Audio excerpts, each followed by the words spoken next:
হ্যাঁ বিএনপির বাপের ক্ষমতা নাই, জামাতের 14 গোষ্ঠী ক্ষমতা নাই, নিবে এই কথা বলছিলাম। আরে রাখেন না, যা সত্য তাই বলছি। এখন আওয়ামী লীগ নিষিদ্ধ হয়ে গেছে, এখন বিএনপি হয়ে গেছে, বুঝেন না আপনি? নিষিদ্ধ না হলে তো ভেজাল ছিল। এই জন্য আলহামদুলিল্লাহ আমি বিএনপির কথা না, আমার জিয়াউর রহমানের আদর্শে আমি 96 আর আগে থেকে 90-এর দশক থেকে আমি বিএনপি করি, এখনও করি, ভবিষ্যতে নিয়ত আছে। তারপরে যদি নব্য বিএনপি আমার বারবার মারে, তাহলে আমি একটা বিসিএসপি দল গঠন করে ফেলবো, অসুবিধা নেই। কি করবো? বিসিএসপি, এটা আমার করবো, আমি করবো। এটা বলা যাবে না, এটা পরে হাইজ্যাক করে আলবে। আজকে কিছু ঘটে না, আজকে নামাজ পড়তে আসছি, সুন্দর মতো মোহাম্মদপুরের বলয়ের মধ্যে ছিলাম। কালকেও মোহাম্মদপুরের লোক আমার বলছিল একা একা যাইও না, তা আমি বললাম যে উনি আসবে। আনোয়ার ভাই, মোহাম্মদপুরের কি ভাই, আনোয়ার ভাই আমার গাড়িতে উঠাইছে, মারে আমার যে অপদস্থ করছে, এরপরে আবার গাড়িতে উঠেছে। কে মারছে আমার ধরে নিয়ে তারা ধরবে, কারণ আর আমি আসি নাই। যে মারছে সে মারছে। ভালোবাসা কাকে বলে দেখেন, আমার প্রধানমন্ত্রীকে যে ভালোবাসা, যে কোনো কিছু বাধা মানে না, সেটা মায়েরও বাধা মানে না, ভৌগোলিক বাধা মানে না, জাত বিজাত কোনো কিছু না। আমার মায়ের প্রতি অগাধ শ্রদ্ধা ভক্তি, এইটা কোনো মায়ের দিয়ে আমার ঠেকাইতে পারবে না। আমি কারা মারে জানেন? যারা ভাইরাল, যাদের কাছে ক্যামেরা ধরে না, তারা মনে করে কি আমি বড় নেতা, পোস্ট এত বড়, ক্যামেরা ধরে না, তারা ওই নতুন আইছে তারা মারে। প্রকৃত বিএনপি যারা, তারা আমার আদর করে, মেয়া অনেক ভালোবাসে, তারা মাথায় নিয়ে নাচছে জানেন।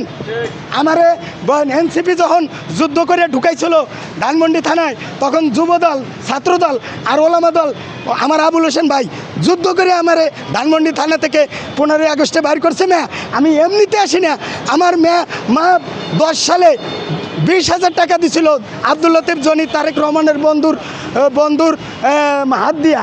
আব্দুল লতিফ জনি তারেক রহমানের বন্ধু, আমার ভাইয়ের বন্ধু, বড় ভাইয়ের বন্ধু। সে 20,000 টাকা পার্টি অফিসে নয়াপল্টনে গুনিয়ে দিচ্ছে, 500 টাকার নোট দিছে 20টা 10 সালে, এই 40টা 20,000 40টা দিছে, একেবারে মোটা বান্ডিল।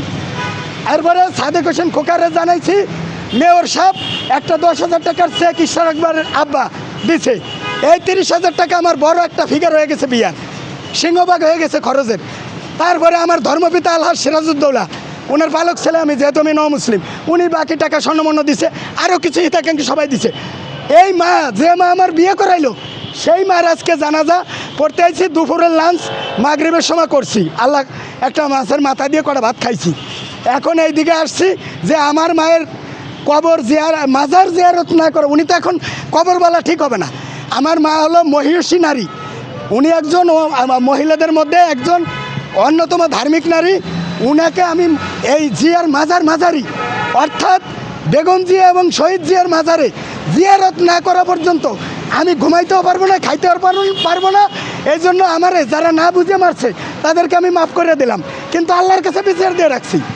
আল্লাহ, তুমি যারা আমারে না বুঝে মারছে তার বিচার করো, কিছু বিচার করো। আর কিছু মাফ করে দিছি, তারা কাটা ভিডিও দেখে আমারে হয়রানি করছে। গোপালগঞ্জের 3টে আসন যদি আওয়ামী লীগ নিষিদ্ধ না হয়, মাইনাসে প্লাস